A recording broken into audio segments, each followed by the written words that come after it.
Hey YouTube, Jedi Fuka here, and in this video we are going over the D&D event for Drizzt here. This guy is one of my, if not my favorite characters in D&D lore, just like he is for many of you.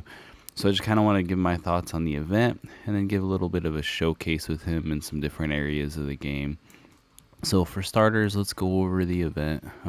The event is very free-to-play friendly as far as getting him.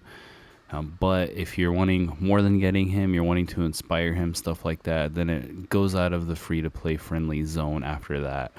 So the deal is for this guy, when you come in and do your summons, you have only a 0.5% chance to summon him.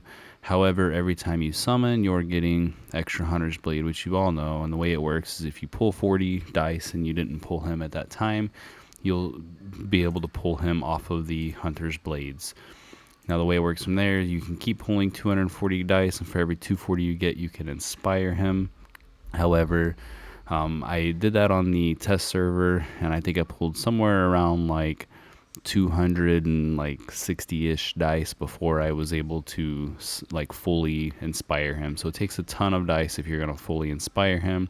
I do not recommend that for 99.99% of you, as that's very resource heavy. So as far as getting him goes, definitely free to play. As far as inspiring, it's not, which we kind of expected. Now I will say my personal opinion for the inspiration, they should have left that at a normal 35 pull is your mercy. For your legendary, you pull him, you can keep pulling to inspire. Honestly, I think the rates in general should have just been left the same for him, and that would have made the event a lot better. That way for the players who saved up a ton of dice as free-to-play players could have had a chance to still get him inspired. Hopefully the next time they do an event like this, they can take something like that into consideration. I think the way they did the Hunter's Blade just makes it a little bit too hard for that, and it wasn't like, it's free-to-play friendly to get him, it's just not friendly at all to go from there. Now for the next part of this, we have the Demon Hunt event. These have been very easy to do. I will jump in here and do the one from today. This is not the team I've been using for that. It just is a team that's on there. These are very easy. You'll see we just kind of breeze through it. I don't even really strategize with the team at all. And we'll show our attack bar on there. But these are very easy. You get some Hunter's Blade each time during the day. And nothing that should be too hard for anyone to finish. So these I'm good with. That just gives you a quick showcase of damage. You see Drizzt just wiped everyone out with his special, made him at the top of the damage board, but that doesn't show how he works as far as long-term battle goes, which is what we're going to get more into in this video.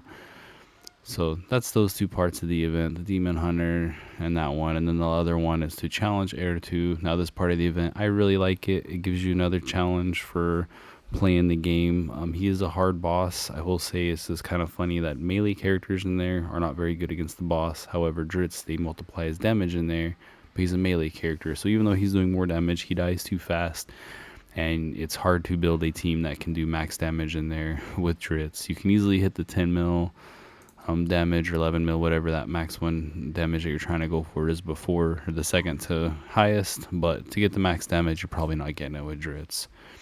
So that's it for the events. Like I said, I do just wish that they would have left the regular mercy system as far as the pulls go. If they would have done that, I would have probably used all of my Wormire. As you see, I have a lot. I would have probably went in here, bought all my dice up. Yeah, see, we can almost pull 70 dice. Pull 69. I would have probably pulled all those dice, and then I would have went for full inspiration Drizzt, but they didn't do that, so I'm not going to waste my dice for that. I'm going to save them for next season. So now for this next part of the video, I have a few areas of the game I want to show him off in and do some damage comparisons. Mostly I just have him compared next to Drizzt. So right now we're about to jump into the Temporal Vortex. I want to show you guys the builds here. They're very close in build. So this is our Oster build. And for Oster, we got 100% crit rate, 158% crit damage, 3,900 attack. And then this is our Drizzt build. We got them both in Executioner set, 3,600 attack, 100% crit, 150 crit damage. So very close, not quite the exact same. The reason why I am using them in the Executioner set, not the Gambler set, is because this set, I got their stats almost right next to each other, and we're not going for a full run. We're just going to go until someone falls so that we can compare how their damage is running. So here's the team. Just kidding. I got the team saved right here. Here's the team right here.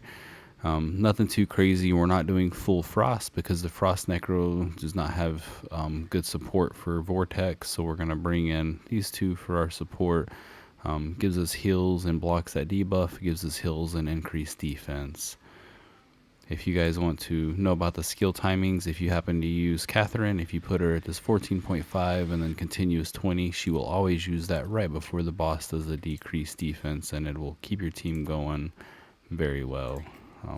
Oh, forgot that I used her gear earlier on someone else, so we'll get that thrown back on here real quick.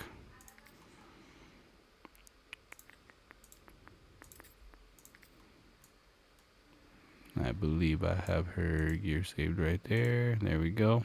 All right.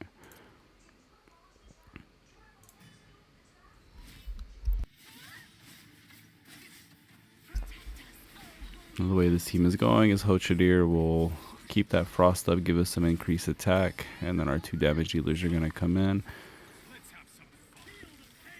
So boom, so you'll see there they stay very close. The regular attacks actually stay kind of just going back and forth, as you see right there.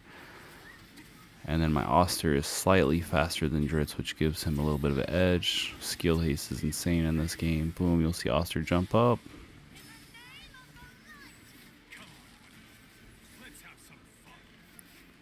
And then Drizzt jump up. So what's happened with all my testing so far and when I've used these two is that for the most part, they will stay very comparable at the beginning of fights. As fights go on long term, my Oster always pulls ahead.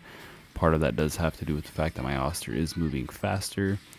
And then whenever I try to do them for like maximize damage in waves, so far it seems like Oster just seems to get the edge as far as just total nukage, especially in something like the arena.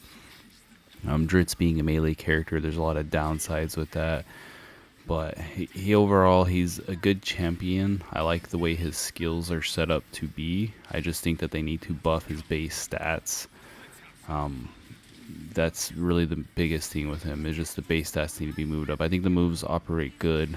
I believe that they buffed the Panther, so the Panther now actually survives a lot longer. I think what they should have done with that is maybe on like the A2 of Drizzt, have it to where his attack kills the Panther or something like that. It would have been maybe a little bit better, but as far as that goes, the Panther is now surviving, so that helps out because a lot of his damage does come from there.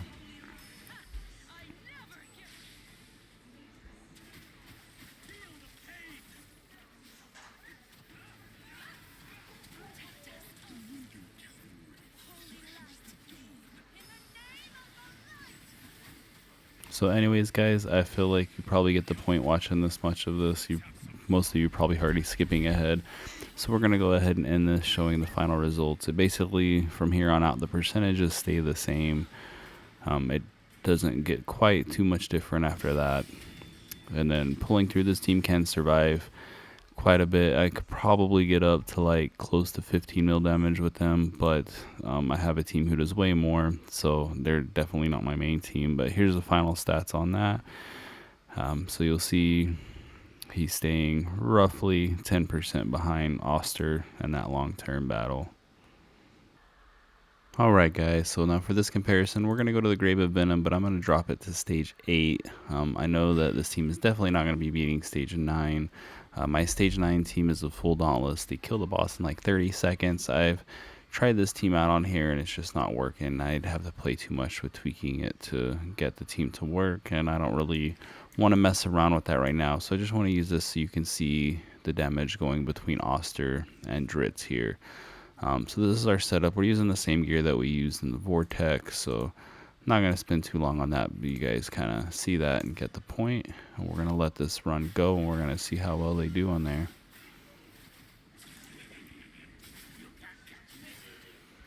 So you'll see initially, just on basic attacks, Oster's taking the cake, but then when Drizzt comes in and does a special, he catches up to Oster pretty easily.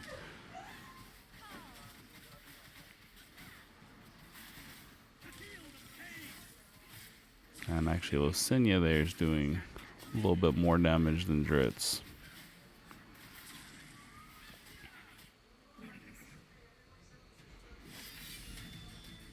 So that's the run for this one. I'll give you guys an idea of what he's working with. He's almost identical gear as Oster, and on this one he did quite a bit less damage. And then he even got outgunned by Licinia, which Licinia right now, I'll show you her gear. She is in a bit of some damage gear. So she's running only 65% crit rate, but much more crit damage and 4,300 attack. So in comparison to the two of those, she's doing pretty good. She's definitely more attack than them.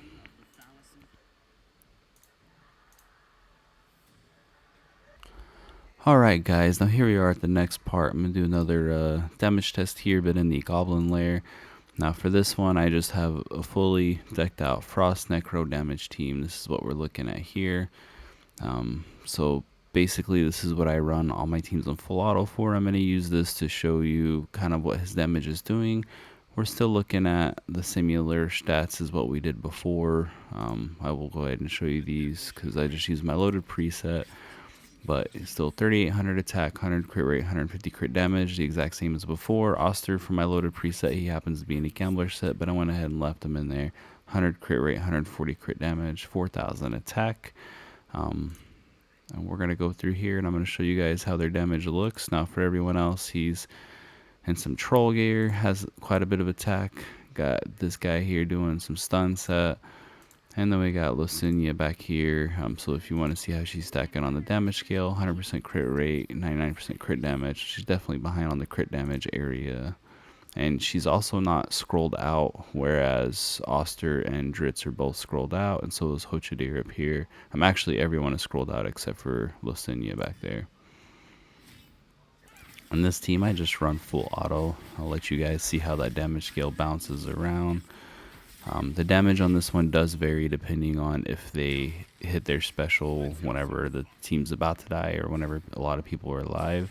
So you'll see there, Drizzt hit a full health team and it jumped him way up on the damage bar. Oster also had hit a full health team, so that gives you kind of a comparison when it comes to these waves. Granted, Drizzt is in a executioner set, which does help out with this.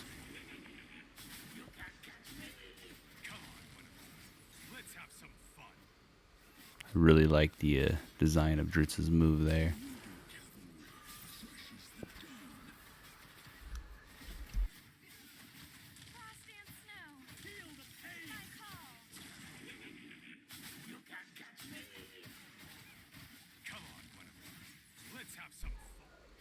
Alright guys, and there's the end of that. As you see in the very end, Drizzt comes out on top, but that all just really has to do with skill timing. He happens to get that last hit in.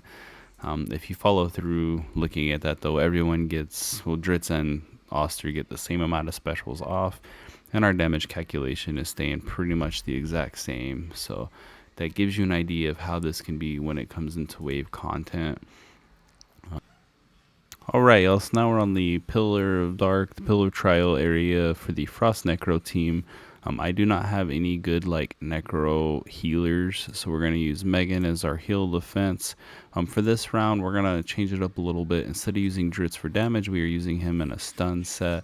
So this is what his gear set looks like. He's really low attack, but he's still good on crit rate, crit damage, or decent amount anyways. And then his main priority is just going to be helping to stun some waves. Then we have Licinia and Oster back here to do our damage. I haven't done this run yet, so we're going to see how it goes. When I do these, I like to go full auto so that I can target the people that I want targeted. So we're going to use Oster here. So we have two options. We can either wipe this front line out, or we can try to see if we can get the damage on the back line and kill them before they can get their moves off, which is what we're going to go with. We don't quite need that just yet. Let's wait a minute because we're going to see if these stuns come out. Alright, so we got two stuns out there, so we're going to wait a minute. And then right before they do their attacks, we'll pop that defense up. And then maybe Licinia can come in and hopefully finish these guys off. At least we'll get close. Oof. There we go. Okay, we're going to save that special.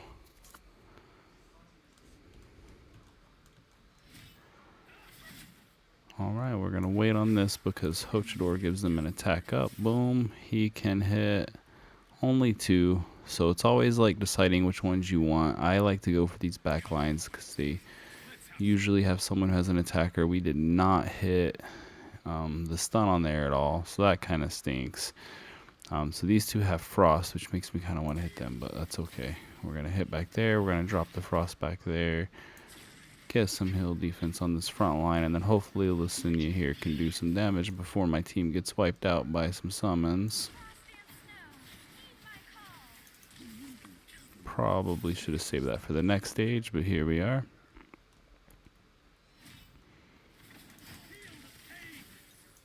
Alright, and now that we're on a boss fight, he's going to fall off a lot on our scale for what he's helping. He'll still stun these front enemies, but he's not going to be helping too much on the boss itself. Ooh, come on, Megan, there you go.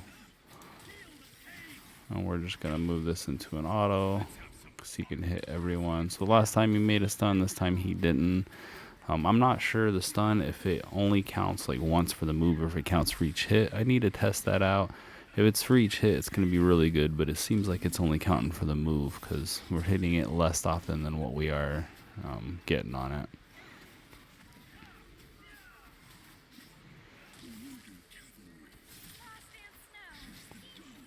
And then this type of setup is something that I will use him in like my Feywild. I'm about to start pushing. I'm going to throw him in there with a stun set when I do like a full push on that and see how it goes. It's not going to be part of this video because pushing the Feywild area, Fey Meander, whatever they're calling it, it was Feywild in Season 0. Now I think it's Fey Meander. But pushing that does take a while, so we'll be saving that for another time. I don't know if I'm going to post videos or not, but I'll be pushing that.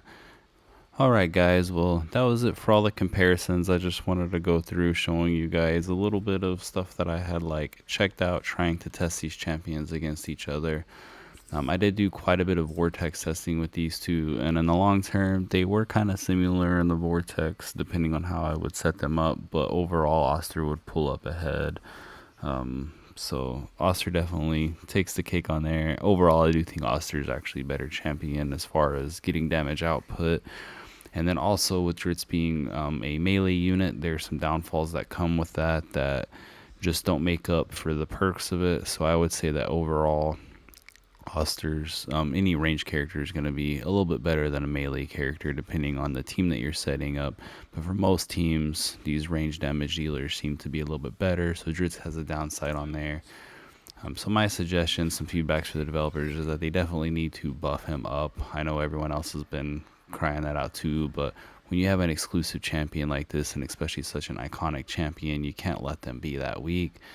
Now I do know that they made it so that everyone can inspire him, and if you inspire him, from what I've heard, he's super amazing when he's inspired, does really good. But the thing is all the champs are really good when they're inspired because it gives a ton of stat bonuses.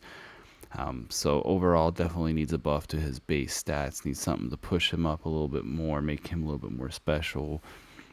His survivability definitely needs to be up there. Being a melee unit, the melee units that are super survivable are really good. The melee units that are not super survivable, no one uses. So for example, if you come over to the Necrotic, you have Questa here. She's a very tanky melee unit, but she also hits really hard, single target. Really good melee unit to use. So someone that's designed in that way, I would definitely use. She's not squishy. You can use her pretty much anywhere in the game. But you get into most of these other melee units that are running up. So even for instance right here, I have the King of Desolation right here, summon unit. He is melee. I've tested him out quite a bit, which I still need to do some more testing, but building him for like you would build a damage unit, he just dies way too quick. He's not worth using as a melee unit. So if they're gonna be putting someone out like Drizzt and they're gonna have him as a melee unit, then they need to make him more along the lines of like a Questa, where they're super tanky in the front lines. Just my point of view on that. And then the event itself, like I said before, they should have made that to where you still hit your normal mercy, and it should have still been normal pull rate, so everyone could have had a better opportunity to try to get him and get him inspired. Personally, if they would have done it that way, I would have definitely used all of my dice and all of my Wormire towards my dice to try to get him inspired up some. But because they didn't do that, I'm not wasting my resources. And that's just unfortunate because I'd really like to have him and have him fully inspired. But that's it for this video. Give me your thoughts down below. Hopefully we can get the devs to rework him and get a little more damage out of him. I do think he has some uses, especially like in a stun set and doing some wave content and the pillar of trials and Fey Meander, that type of content. He could be very useful, something like that. In the boss content, I don't think he's going to be as useful being a melee unit because he just dies a little bit too quick.